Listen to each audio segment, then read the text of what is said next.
Hello मेरे प्यारे बच्चे, कैसे हैं आप सभी लोग। आई होप सभी अच्छे होंगे, स्वस्थ होंगे, व्यस्त होंगे और अपनी अपनी ज़िंदगी में मस्त होंगे। तो स्वागत है आपका हमारे प्लेटफॉर्म टुडे ट्यूटोरियल पे। जैसा आप सभी जानते हैं कि हम नीट जेईई बच्चों के लिए फाउंडेशन बैच और बोर्ड्स के बच्चों के लिए बोर्ड्स की क्लासेस लेकर के आए हैं, जो यूट्यूब पे आपको फ्री ऑफ कॉस्ट मिल रही है। मेरे बच्चे, अगर आप अब तक हमारे चैनल पर नहीं जुड़े हैं तो कृपया करके जुड़ जाइए, लाइक कर दीजिए, शेयर कर दीजिए, सब्सक्राइब कर दीजिए और ज़्यादा से ज़्यादा लोगों तक पहुँचाइए ताकि हम अपनी बातें वहाँ तक पहुँचा सकें, उन बच्चों तक पहुंचा सके जो वाकई पढ़ना चाहते हैं, उन देश के फ्यूचर तक पहुंचा दिए जो जीवन में वाकई कुछ करना चाहते हैं। और सबसे ज़रूरी और अच्छी बात कि आप जितना ज़्यादा लोगों तक शेयर करेंगे, हमारी टीम, हमारी संस्था उतनी ज़्यादा आप लोगों के लिए एक बेहतर सेवा प्रदान कर पाएगी। तो जो भी चीज़ें हैं, आपके सहयोग से ऐसी चीज़ें होने वाली हैं, तो आप अपने जीवन में अच्छे होंगे। ठीक है, आज हम पढ़ने वाले हैं एक नया चैप्टर, जो क्या है बच्चा, ग्रेविटेशन। ठीक है, बहुत ही इंटरेस्टिंग और बहुत ही अच्छा। इस ग्रेविटेशन की वजह से न्यूटन कहाँ से कहाँ पहुँचते हैं, यह ग्रेविटेशन फिजिक्स में रोल क्या प्ले करता है, इस ग्रेविटेशन के लाइफ में यूजेज क्या क्या हैं, इन तमाम चीज़ें आज हम पढ़ने वाले हैं और एक बेहतर ढंग से पढ़ने वाले हैं। तो सबसे पहले थोड़ी छोटी सी बातें कि अगर हम बात करें चीज़ों को समझने की, तो आई होप जो वीडियो आपने अभी तक देखा होगा चीज़ें समझ में आई होगी। जहाँ नहीं समझ में आई है वहाँ आप कोशिश करके कमेंट कर दीजिए ताकि हमें ये पता चल पाए मेरे बच्चे कि आपको ज़रूरत क्या है। जो टॉपिक छूट गया उस टॉपिक के लिए भी बता दीजिए। जो बच्चे आज हमारी वीडियो पहली बार देख रहे हैं, हमारे यूट्यूब पे प्लेलिस्ट पढ़िए पूरी, फिजिक्स की, आपकी बायोलॉजी की, आपके मैथ की, आपके बहुत सारे सब्जेक्ट धीरे धीरे शुरू हो रहे हैं। तो इन तमाम चीज़ों पे हम काम कर रहे हैं। तो जो बच्चे देखना चाहते हैं वो जाके वहाँ से देख सकते हैं। जो आपका नोट्स है बच्चा, वो टेलीग्राम पे मिल जाएगा। टेलीग्राम चैनल का भी लिंक आपको डिस्क्रिप्शन में मिल जाएगा। तमाम चीज़ें आपके लिए अवेलेबल है, बस आप पढ़िए। आप बस क्या करिए, पढ़िए। इस चैप्टर पे शुरू करने से पहले अगर हम थोड़ा सा पीछे चलें अपने, तो इसके पहले हमने क्या पढ़ा था बच्चा, मोशन पढ़ा था। मोशन में हमने तमाम चीज़ें, जितने भी मोशन के पार्ट हैं, मोशन के न्यूमेरिकल हैं, सारी चीज़ें हमने पढ़ लिया। देन अगला चैप्टर हमने पढ़ा law of motion. Law of motion के जितने भी लॉज थे, जितने भी न्यूमेरिकल थे, हमने बहुत अच्छे लेवल से हमने लगाया उसको। ठीक है, आपने भी लगाया होगा, जो बच्चे नहीं लगाए हैं वो लगा लेंगे। अब हम आज शुरू करने वाले हैं ग्रेविटेशन। अब एक चीज आप सोचो कि क्या आपने कभी सोचा है कि आप बैठे हो पेड़ के नीचे और पेड़ से फल नीचे आ रहा है? कभी आपने सोचा, कभी ये चीजें दिमाग लगाई? क्या कभी आपने ये सोचा कि आप किसी बॉल को, जैसे ये बॉल है बच्चा, ये बॉल है, हमने इसको फेंका, इसको हमने कहाँ फेंका, ऊपर। तो जब हम इसको ऊपर फेंक रहे हैं तो क्या ये नीचे आ रही है? ऐसा आपने कभी सोचा क्यों आ रही है? ठीक है, सब लोग सोते हो ना। तो जब सोते हो, जो लोग घर में सोते हैं वो चांद देखते हैं। लोग ये कहते हैं कि जो चंद्रमा है पृथ्वी का चक्कर लगाता है। चंद्रमा क्या करता है? पृथ्वी का चक्कर लगाता है। तो कभी आप ये सोचे कि चंद्रमा पृथ्वी का चक्कर ही क्यों लगाता है? ये बात तो दिमाग में आनी चाहिए ना, क्योंकि अगर आप साइंस पढ़ रहे हैं और उस साइंस में अगर आपके दिमाग में क्वेश्चन नहीं आ रहे हैं तो फिर आप साइंस पढ़ने कोई मतलब नहीं। मैं तो कहता हूँ बंद कर दो पढ़ाई लिखाई, घर बैठो, मेहनत मजदूरी करो, दिल्ली बम्बई कमाने जाओ, माँ बाप की बुढ़ापे में सेवा करना। जब तक आप चीज़ों को बारे में ढूंढने की कोशिश करेंगे, अंदर से जिज्ञासा नहीं आएगी चीज़ों को खोजने की, जब तक आपके मन में एक जिज्ञासा नहीं आएगी चीज़ों को खोजने की, तब तक चीज़ों की शुरुआत कैसे होगी? ठीक है, जिज्ञासा ही महान खोजों की शुरुआत करती है। इस देश में, इस पूरे वर्ल्ड में अगर लोगों के अंदर जानने की, खोजने की इच्छा ही खत्म होती तो आज इतने आविष्कार कैसे होते? कभी इस पे आपने सोचा है? तो इन तमाम चीज़ों को हम लोग पढ़ेंगे। और सबसे ज़रूरी बात, इस चैप्टर को पढ़ने के बाद आपके एग्ज़ाम के क्वेश्चन हो, आपके बोर्ड्स एग्ज़ाम के क्वेश्चन हो, आपके क्लास टेस्ट एग्ज़ाम के चीज़ें हो, आपके नीट जेईई के क्वेश्चन हो, आप क्वेश्चन फोड़ के आओगे। आपके मार्क्स फुल में फुल आने वाले हैं। बस दिल से और दिमाग से पढ़ ले। होती है कि मंजिलें उन्हीं को मिलती हैं जिनके सपनों में जान होती है। पंखों से कुछ नहीं होता, हौसलों से उड़ान होती है। तो ये बात ध्यान रखिए, अपनी चीज़ों को समझिए कि जब तक आपके अंदर हौसला नहीं आएगा, जज्बा नहीं आएगा जीवन में कामयाबी पाने का, तब तक जीवन में कुछ होने वाला नहीं है। तो आप ये ध्यान रखिए, चीज़ों को एक बेहतर ढंग से, एक बेहतर नए अंदाज के साथ लगे रहिए। चलिए आज हम अपनी चीज़ों को शुरुआत करते हैं और आगे बढ़ते हैं। और सबसे पहले देखते हैं क्या आपके लिए आने वाला है। चलिए, अरे वाह, ये तो सबसे अच्छी चीज़ आ गई ना। तुम लोग कहोगे कि सर ऐसी चीज़ को सबसे अच्छी चीज़ बता रहे हैं, ये तो मामला गड़बड़ है। देखो मेरे बच्चा, आपके एनसीईआरटी क्लास 9th में चैप्टर है, ध्यान दीजिएगा। छोटी सी जानकारी है, इसके यूनिट मोशन, फोर्स, वर्क, गति, बल और कार्य, तीनों चीज़ें इसके यूनिट है मेरे बच्चे। अगर नंबर की बात करोगे तो 5 से 7 मार्क्स आपके बोर्ड्स एग्जाम में आते हैं। 5 से 7 मार्क्स आपके बोर्ड एग्जाम में आते हैं। टीचिंग ड्यूरेशन की बात करोगे तो लगभग 5 से 6 घंटे में आपकी क्लास खत्म हो जाएगी। अब इसको पढ़ने के लिए जरूरी क्या है, प्री रिक्वायर्टीज। तो इसीलिए मैंने कहा कि अगर आप ग्रेविटेशन पढ़ने जा रहे हैं, आप चीज़ों को समझने जा रहे हैं, तो इसको पढ़ने के पहले आपको फोर्स, जो हम ऑलरेडी पढ़ चुके हैं, मोशन, जो हम ऑलरेडी पढ़ चुके हैं, लॉ ऑफ मोशन हम ऑलरेडी पढ़ चुके हैं, ये तीनों चैप्टर आप जब तक नहीं पढ़ेंगे, ये चैप्टर थोड़ा सा आपको मुश्किल पैदा करेगा। तो मेरे प्यारे बच्चे, आप इस चीज़ को बिल्कुल मत घबराइए और बिल्कुल मत देखिए, परेशान होइए, क्योंकि आप थोड़ा सा समय निकाल के अपनी पीछे की चीज़ों को कवर कर लेंगे। तो आज आप अपने लिए थोड़ा सा जो टाइम निकाल रहे हैं पीछे की चीज़ों को कवर करने के लिए, वो आने वाले क्वेश्चन को फाड़ने के लिए बहुत काम आने वाली है। ठीक है, तो चलिए आगे बढ़ते हैं और काम करते हैं।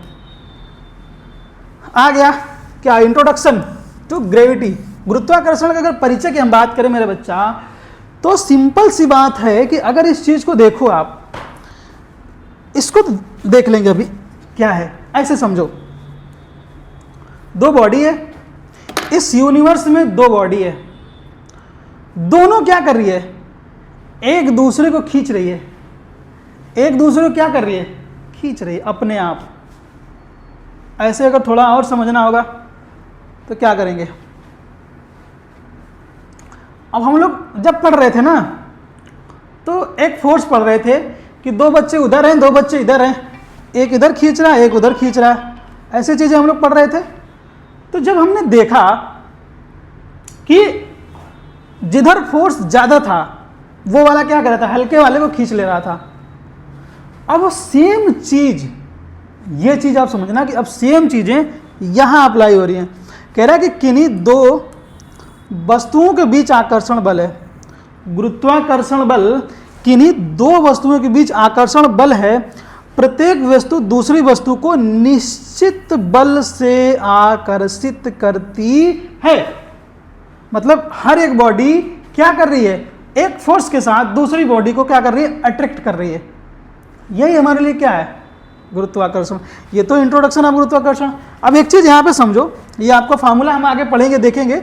ये बॉडी है M1 और ये बॉडी M2, एक दूसरे क्या कर रही हैं, अपनी अपनी तरफ खींच रही हैं। ये समझ में आ गया। आगे बढ़ते हैं, आगे बढ़ते हैं मेरे बच्चा। अब न्यूटन जी की एक एप्पल स्टोरी आप सभी ने सुना होगा, सुना है, सबने सुना है कि 1665 में आइजैक न्यूटन एक पेड़ के गिरते हुए सेब को देखा। एक पेड़ से सेब गिरा, तभी तो आज ग्रेविटेशन है, तभी तो न्यूटन है, तभी तो फोर्स है। अगर तभी ग्रेविटेशन है, तभी न्यूटन है, तभी फोर्स है, तो एक चीज़ बताओ कि यही जो चीज़ें हैं ये आगे चलकर क्या बना, एक प्रश्न बना कि ऐसा है तो क्यों है, चीज़ें हैं तो क्यों है, पेड़ गिरा तो क्यों गिरा, चीज़ें हुई तो क्यों हुई। हर एक चीज़ें हमने क्या की, सीखी। तो महान वैज्ञानिक जो होते हैं ना, वो क्या करते हैं मेरे बच्चे, अगर इस चीज़ को देखो तो एक जनरल सी घटना, एक सामान्य सी घटनाएं हैं, और उस सामान्य सी घटनाओं में एक डिफरेंट क्वेश्चन पूछ लेते हैं, और वो क्वेश्चन ही क्या करती है, चीज़ों को शुरुआत करती है आगे बढ़ाने की। तो अगर आप अपने लिए चीज़ों का क्वेश्चन नहीं पूछेंगे तो क्या करेंगे। जितने भी यहाँ पे बड़े बड़े आविष्कार देख रहे हैं ना, ये टीवी, ये मार्कर, ये मोबाइल, ये सब के सब एक छोटे से क्वेश्चन से शुरू होते हैं। सारे के सारे क्या होते हैं, एक छोटा सा जब क्वेश्चन होता है, जब उठता है ना कि एक प्रश्न सारी चीज़ों को जन्म देता है कि अगर ऐसा है तो क्यों है। बस वही चीज़ है, हमें क्या पढ़ने को मिल रहा है, ग्रेविटेशन। ऐसा है तो क्यों है, एप्पल गिरा तो क्यों गिरा, जमीन पे ही क्यों गिरा, ऊपर क्यों नहीं चला गया। अच्छा एक चीज़ बताओ, कभी आपके मन में सवाल आता है कि जब बॉल आप फेंकते हो तो ग्रेविटी है, अगर आप बॉल को ऐसा फेंकोगे वो ग्रेविटी से बाहर चली जाए तो क्या होगा, ये आपके लिए क्वेश्चन है। कमेंट करिएगा और बताइएगा, समझ में आया।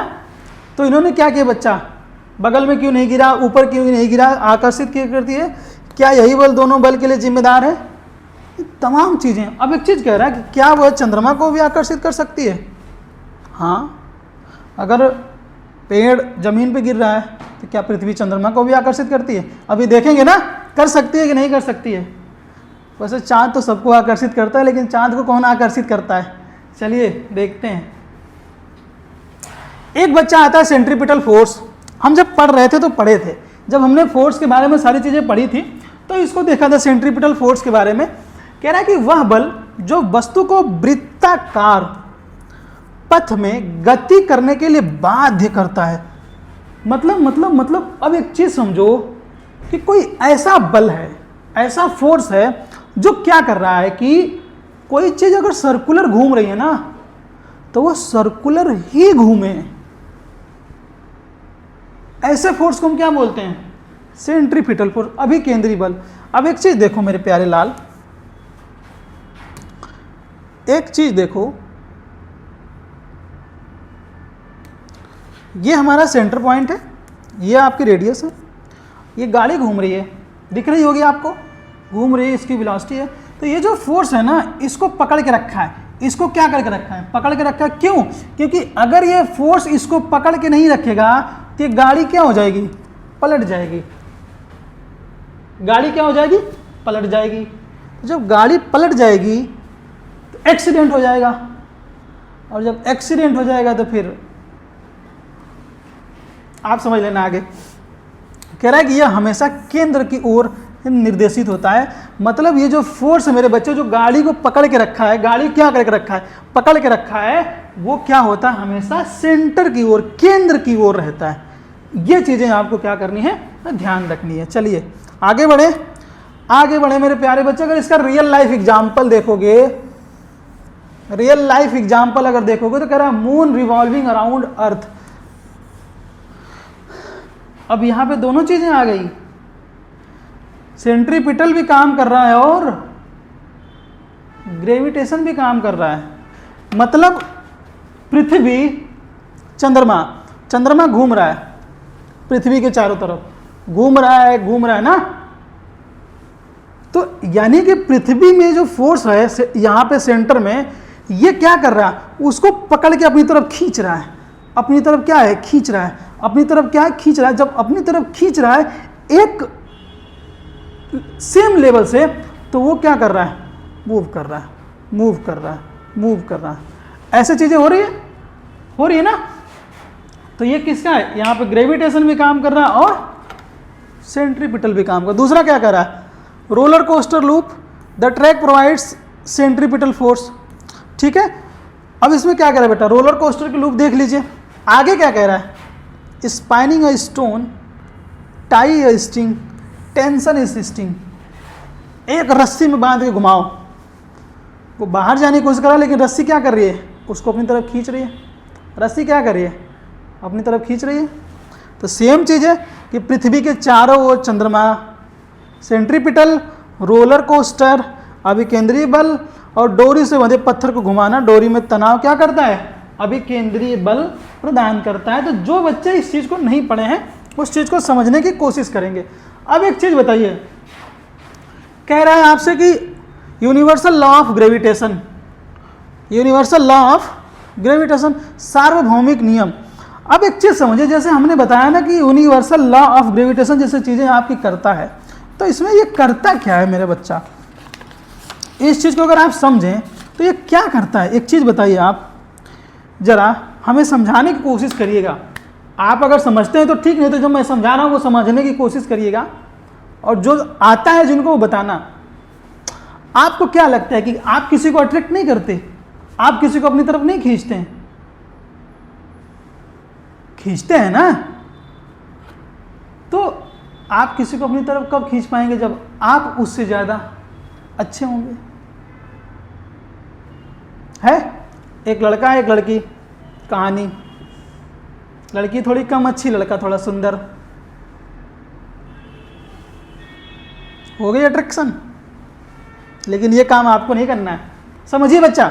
चलिए अपने टॉपिक पर वापस आते हैं और समझते हैं क्या कह रहा है। ब्रह्मांड में एक वस्तु दूसरी वस्तु को बल से आकर्षित करती है। वहाँ सुंदरता आकर्षित है बच्चा, लेकिन यहाँ पे बल आकर्षित है। ठीक है, अगर लड़की सुंदर है, लड़का है, तो लड़का लड़की की तरफ अट्रैक्ट होगा। लड़का सुंदर है, लड़की थोड़ी कम अच्छी है, तो लड़की लड़की की तरफ अट्रैक्ट होगी। ये अलग चीज़ें हैं। एक चीज़ समझो आप कि किसी चीज़ को कोई फोर्स अट्रैक्ट करता है, ऐसे समझना आप कि वस्तु दूसरी एक बल से आकर्षित करती है जो उसके द्रव्यमानों के गुणनफल के समानुपाती। अब एक चीज़ ध्यान रखो कि यूनिवर्सल लॉ कहता है कि, छोटा समझना, यानी कि कोई फोर्स बेटा,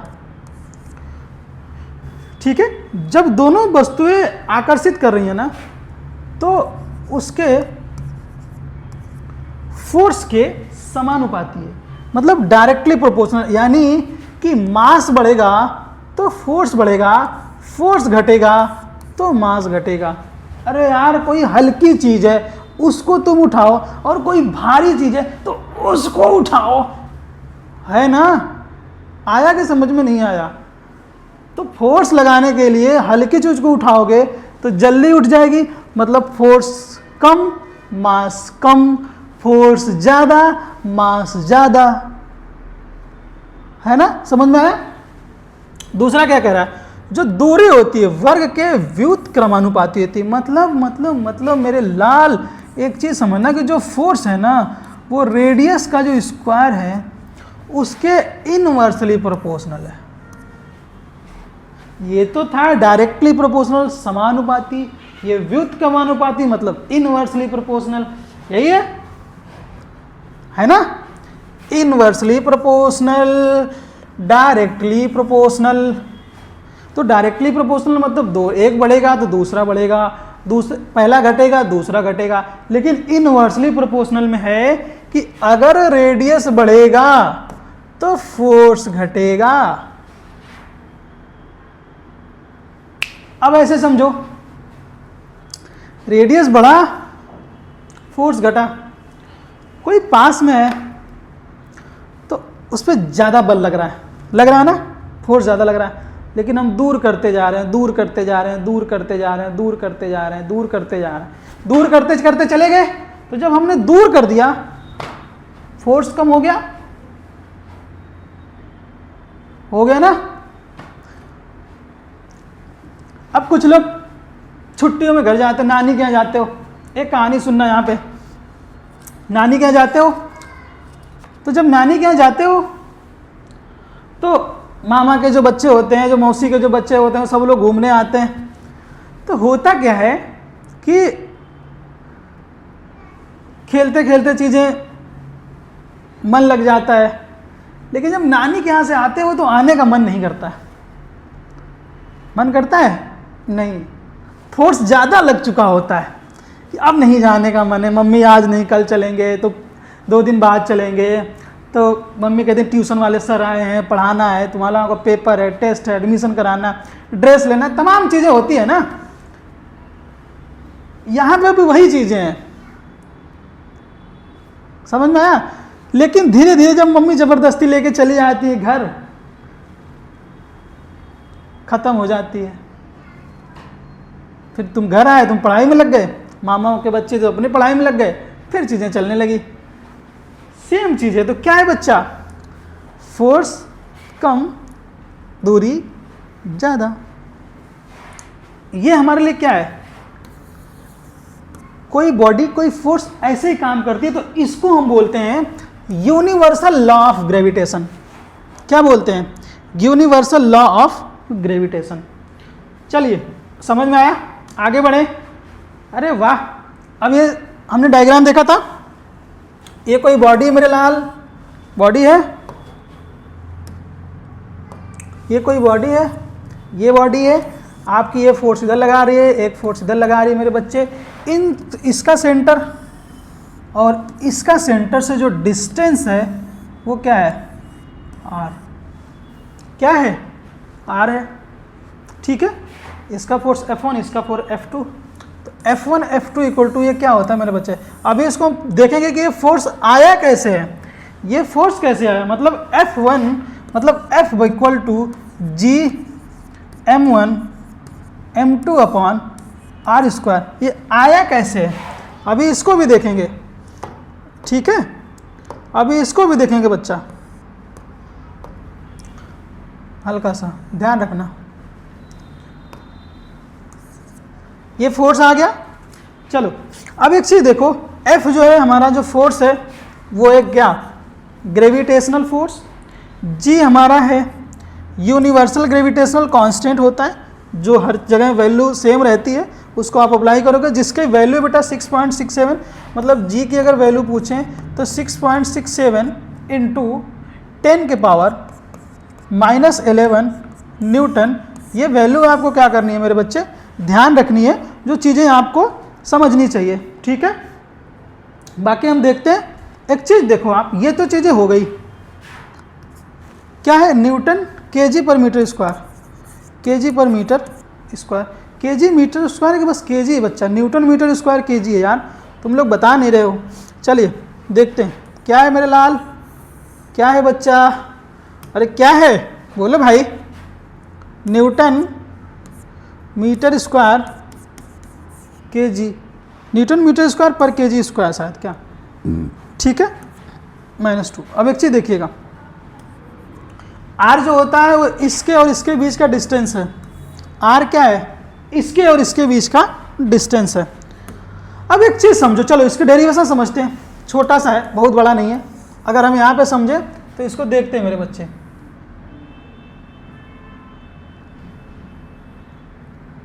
ऐसे समझो। चलो अगर हम बात करें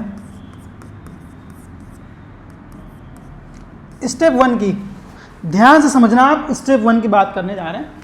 अगर एक चीज़ देखो, कह रहा है कि पहले हमने क्या देखा था, फर्स्ट रूल हमने क्या देखा था कि जो हमारा फोर्स था ना बच्चा, जो फोर्स था वो क्या था, directly proportional M1 M2, directly proportional क्या था, M1 M2। और दूसरा क्या कह रहा था, दूसरा क्या कह रहा था कि जो फोर्स था हमारा वो इनवर्सली प्रोपोर्शनल था, किसके,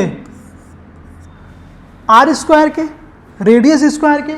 मतलब फोर्स कह रहा है इनवर्सली प्रोपोर्शनल क्या, square of distance, inversely proportional square of distance, और ये क्या था, डायरेक्टली प्रोपोर्शनल ऑफ मास। दो चीजें। अब एक चीज बताओ, इन दोनों फोर्स को अगर हम मर्ज करें तो यहां पे क्या आएगा बच्चा, F directly proportional M1 M2 upon R square. तो यहाँ पे जब हमारा ये प्रपोर्शन को हटाया जाता है तो हर जगह क्या लाते हैं हम, एक कांस्टेंट लाते हैं। तो हम यहाँ पे क्या लेके आए, G क्या आ गया बच्चा, M1 M2 upon R square.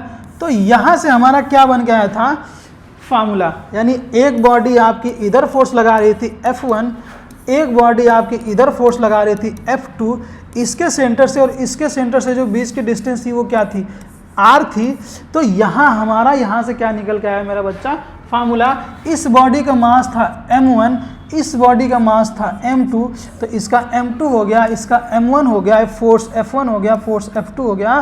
तो ये हमारा निकल के आ गया क्या, ग्रेविटेशनल फोर्स का एक फार्मूला, और इस फार्मूले पे आपको चाहे वो नीट में हो चाहे जेई में हो आपको एक न्यूमेरिकल मिलना ही मिलना है, चाहे वो बच्चा बोर्ड में ही क्यों ना हो। तो ये चीज़ें आपको क्या करनी है, ध्यान रखनी है मेरे बच्चे। तो मुझे लगता है कि आपको ये समझ में आ गया होगा। तो एक चीज़ आप यहाँ पे देख लो कि F equal to G M E into M. अब ये क्या है भाई, ये क्या है? अब एक चीज कह रहा है कि gravitational force between earth and object on surface. ठीक है, तो जब आपको अर्थ और ऑब्जेक्ट ऑन सरफेस की बात करेगा तो एम ई होगा, यानी मास ऑफ अर्थ की बात कर रहा है, और रेडियस ऑफ अर्थ की बात करेगा, यहाँ पे कैपिटल आर स्क्वायर होगा। तो मास ऑफ अर्थ आपका कितना है, यानी अगर आप देखो तो मास ऑफ अर्थ कितना है मेरे बच्चे, 6 × 10⁻24 kg, और मास रेडियस ऑफ अर्थ क्या है मेरा प्यारे लाल, रेडियस ऑफ अर्थ की बात करें, रेडियस ऑफ अर्थ की बात करें, ये क्या है 6.4 × 10⁻6 मीटर।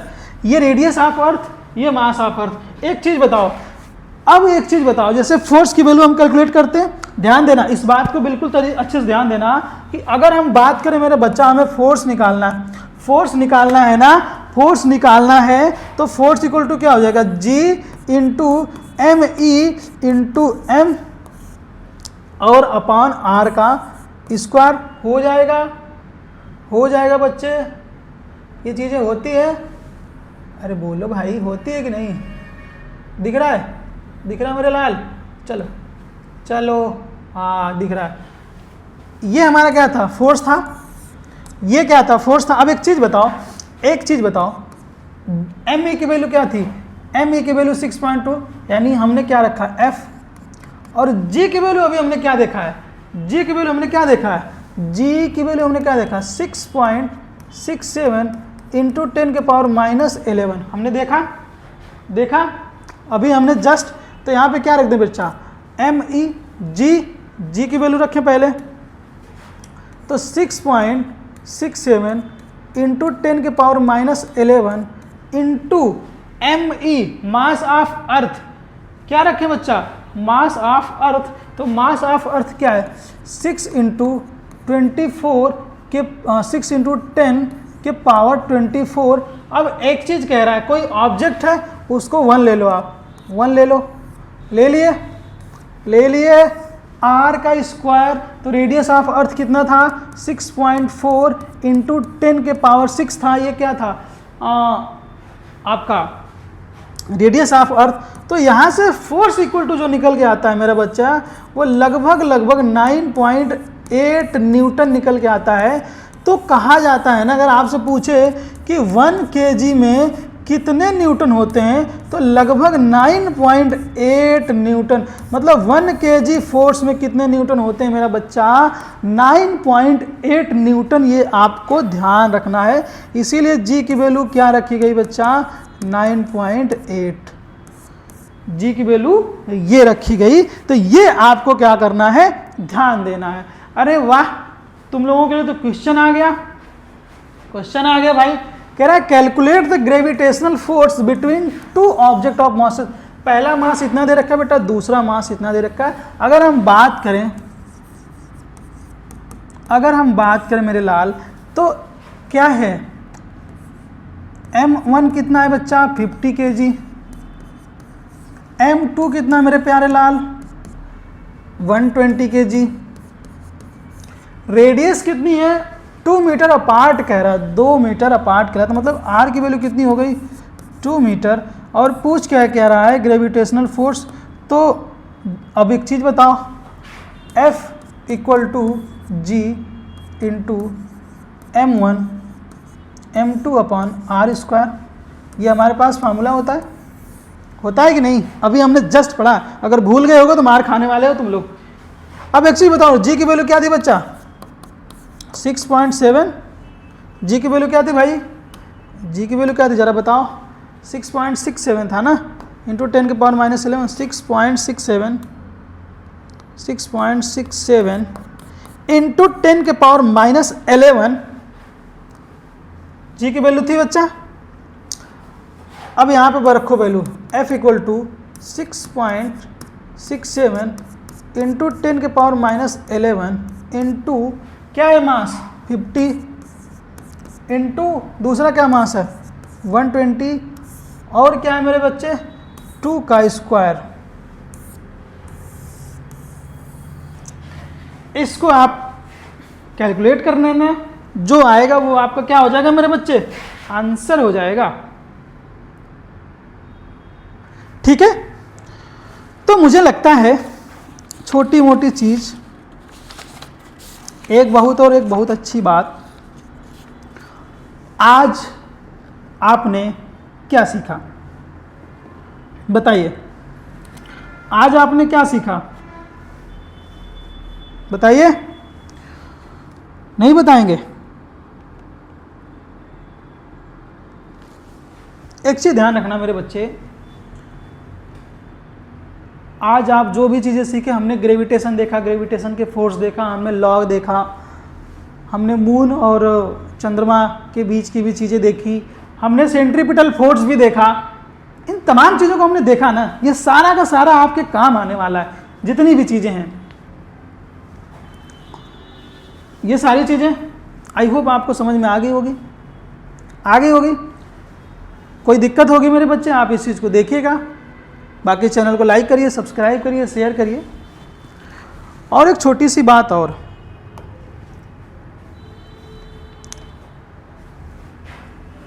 इसमें मेंशन नहीं है बच्चा, मैं बोल देता हूँ कि हमारा लखनऊ में ऑफलाइन सेंटर भी है। जो बच्चे आसपास रहते हैं वो आकर के यहाँ पे विजिट कर सकते हैं, वो भी टुडे ट्यूटोरियल के नाम से ही है। डेमो क्लासेस चल रही हैं, तब तक डेमो क्लासेस आप ले सकते हैं जब तक आपको समझ नहीं आए तमाम चीज़ों पे। तो मुझे लगता है कि चीज़ें आपके लिए अच्छी हैं, आपके प्रयास करिए अपने जीवन को चीज़ें बेहतर बनाने के लिए। और इन तमाम चीज़ों को देखते हुए हम चाहते हैं, पर्सनली हमारी टीम चाहती है, हमारी संस्था चाहती है कि हर बच्चा पढ़े और एक अच्छे अंदाज में पढ़े और अपनी चीज़ों को सीखे। ठीक है, तो चलिए मिलते हैं नेक्स्ट वीडियो में एक नए अंदाज के साथ और एक नए टॉपिक के साथ। तब तक आप इसके न्यूमेरिकल लगाते रहिएगा घर बैठ करके। गर्मी के दिन है बच्चे, आप जितना ज़्यादा हो सके चिड़ियों के लिए पानी रखें, पौधों को पानी डालें, आसपास अपनी चीज़ों को सूखने से बचाएं। कोशिश करें कि किसी जानवर को ऐसे नुकसान न पहुंचाएं। ये आपके जीवन की एक मोरल चीज़ें हैं जो आपको करनी चाहिए। तमाम चीज़ों को जीवन में आप पढ़ाई के साथ साथ मोरलिटी भी सीखिए, अच्छी चीज़ें हैं, संस्कार भी अपने सीखिए, जीवन को आगे बढ़ाइए। तो वीडियो को अंत तक देखने के लिए आप सभी का धन्यवाद। फिर मिलते हैं हम आपके साथ एक नए वीडियो में एक नए अंदाज के साथ। तब तक के लिए हमें इजाज़त दीजिए। जय हिंद, जय भारत।